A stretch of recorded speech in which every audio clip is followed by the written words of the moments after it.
الحمدللہ اس سے پہلے 4 پارٹوں میں میاں بیوی اسلامی طریقے پر کیسے ملے یہ ہم عرض کر چکے ہیں۔ آج اگلا پارٹ ہے نمبر 5۔ بیوی کے پستان چومنے کی اجازت۔ عورت کے جسم میں کچھ خاص جگہ ایسی ہیں کہ ان سے احساس زیادہ ہوتا ہے عورت کو۔ مرد کے لیے، اپنے شوہر کے لیے بیوی کی پستان چومنے کی اجازت تو ہے، مگر یاد رکھیں اگر منہ میں دودھ چلا جائے تو یہ مکروہ تحریمی ہے، یہ حرام ہے۔ باقی اس کا خیال کریں، چوم سکتے ہیں، لیکن خاص اس جگہ کو جہاں سے دودھ نکلتا ہے، بہتر بات تو یہ ہے کہ اسے نہ چوسیں کہ دودھ چلا جائے، یہ مکروہ تحریمی لکھا ہے، حلق میں دودھ اتر جائے تو، لہٰذا اس کا خیال کریں۔ باقی چومنے وغیرہ کی اجازت ہے۔ شرمگاہ کے علاوہ چوم تو اکثر بیشتر سبھی جگہ سے سکتے ہیں، شرمگاہ کو نہیں چوم سکتے، باقی سب جگہ سب بدن کو چوم سکتے ہیں۔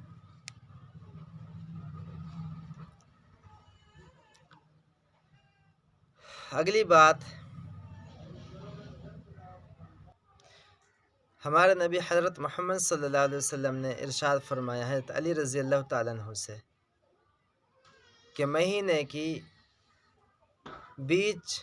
یعنی 15ویں شب،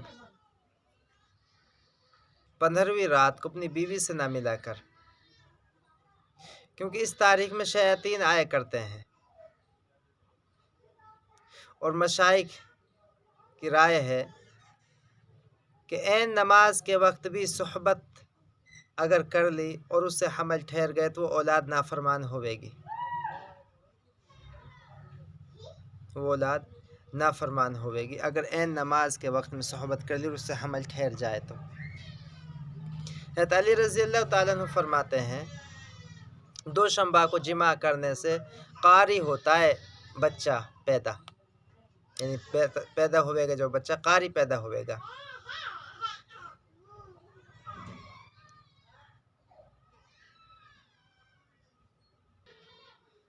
اور جمعرات کی شب میں صحبت کی اور بچہ ٹھہر جائے تو عالم و متقی پیدا ہوئے گا، اور جمعرات کے دن میں دوپہر کے وقت صحبت کی اور حمل ٹھہر جائے تو عالم و حکیم پیدا ہوئے گا، اور شیطان اس سے بھاگتا ہے۔ اور جمعہ کے دن نماز جمعہ کی سے پہلے اگر صحبت کی اور حمل ٹھہر جائے تو پھر سعید بچہ پیدا ہوگا، نیک بچہ پیدا ہوئے گا اور شہید مرے گا۔ اور رات میں اگر صحبت کی جمعہ کی رات میں اور حمل ٹھہر جائے تو مخلص بچہ پیدا ہوگا، یعنی خالص اللہ کے لیے کام کرنے والا۔ یاد رکھیں جمعہ کی شب وہ کہلاتی ہے جو جمعرات کے بعد جو رات آتی ہے، جمعرات کے بعد جو رات آتی ہے اسے جمعہ کی رات کہتے ہیں۔ ساری راتوں کے اسی حساب سے اندازہ لگا لے میں۔ ایک بات اور ذہن میں رہے، جب صحبت کی جائے تو ترنت عورت سے الگ نہیں ہونا چاہیے تاکہ حمل قرار پا سکے۔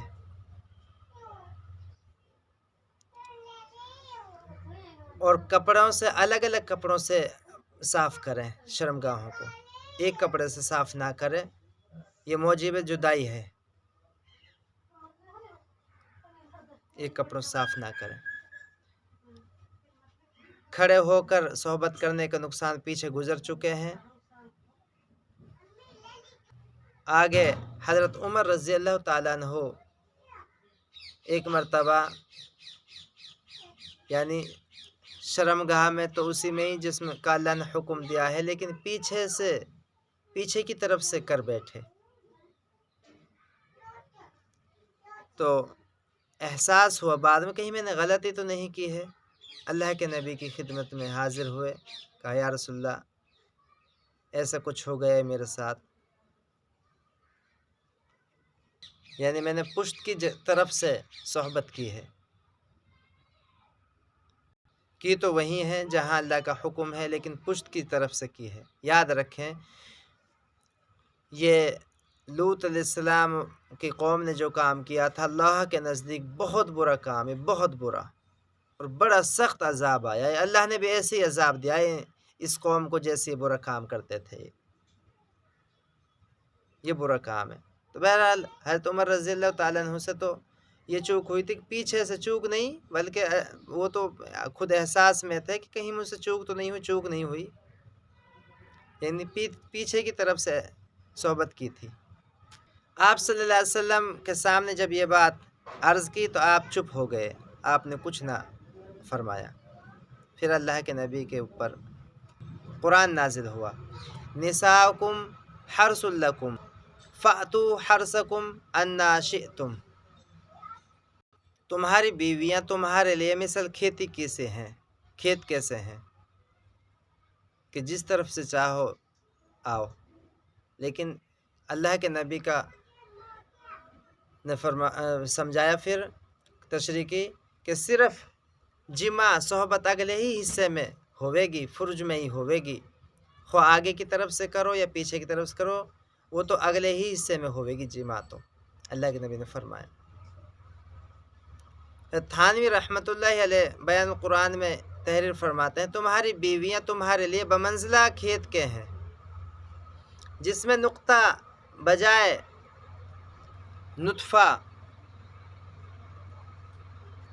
بجائے تخم کے ہے اور بچہ پیداوار کے مثل ہے۔ نطفہ ڈالنا یہ تو ایسے سمجھے سے بیج ڈال دیا ہو، اور پیداوار ہوئے گی جیسے بچہ پیدا ہوا ہو۔ سو اپنے کھیت میں جس طرف سے چاہو ایسے آؤ، بس پاکی کی حالت میں آئے بندہ، نفاس میں اپنی بیوی سے صحبت نہ کرے یا حیض میں اپنی بیوی سے صحبت نہ کرے، پاکی کی حالت میں آئے، آگے سے آئے پیچھے سے آئے، اور اوپر سے بیٹھ کر، یعنی نقصانات پیچھے عرض کیے جا چکے ہیں کہ کھڑے ہونے کے بھی نقصان ہے، بہتر تو وہی طریقہ ہے کہ عورت نیچے ہوئے مرد اس کے اوپر ہو، لیکن پچھلے حصے میں کبھی بھی صحبت نہیں کی جا سکتی کسی بھی حالت میں، عورت چاہے حیض سے ہے نفاس کسی بھی حالت میں ہے، پیچھے سے صحبت کبھی نہیں کی جا سکتی۔ پیچھے سے مراد وہ ہے جو لوط علیہ السلام کی قوم نے جو کام کیا تھا۔ ہاں اتنا خیال رہے حیض کی حالت میں کبھی صحبت نہ کی جائے، نفاس کی حالت میں، نفاس کہتے ہیں بچہ پیدا ہونے کے بعد جو خون آتا ہے جتنی مدت رہتی ہے، اور حیض جو ہر مہینے میں خون آتا ہے، اس حالت میں کبھی صحبت نہ کی جائے، بلکہ بہت ساری بیماریوں کے پیدا ہونے کا ڈر ہے دونوں میاں بیویوں کو، اس حالت میں صحبت نہ کی جائے، سخت منع ہے، سخت، کہ اللہ فرما رہا ہے قرآن میں وَاعْتَزِلُوا النِّسَاءَ فِي الْمَحِيضِ، کہ حالت حیض میں عورت سے الگ رہو، حیض کی حالت میں بالکل الگ رہو، عورت سے الگ رہنے کا مطلب صحبت کی لائن سے، باقی بوس و کنار تو کوئی حرج نہیں، کوئی منع نہیں ہے، یہ قرآن کا حکم ہے، اللہ نے منع کیا ہے اس میں، حیض کی حالت میں بالکل دوری کی اللہ تعالیٰ نے فرمایا ہے وَاعْتَزِلُوا النِّسَاءَ فِي الْمَحِيضِ۔ آگے انشاءاللہ پھر عرض کریں گے، وآخر دعوانا ان الحمد للہ رب العالمین۔